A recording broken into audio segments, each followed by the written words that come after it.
expression from the French expression en passant. In English, the pronunciation is as en passant. En passant.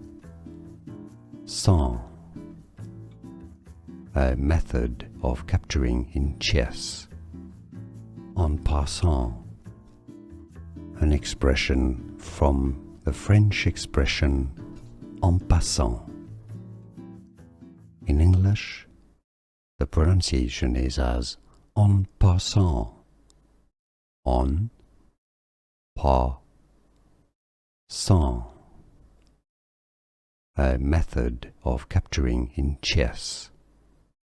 En passant. Here are more videos on how to pronounce more confusing words and names too many mispronounced. Like this video if you found it useful. I appreciate your support. I'll see you soon and thanks for watching.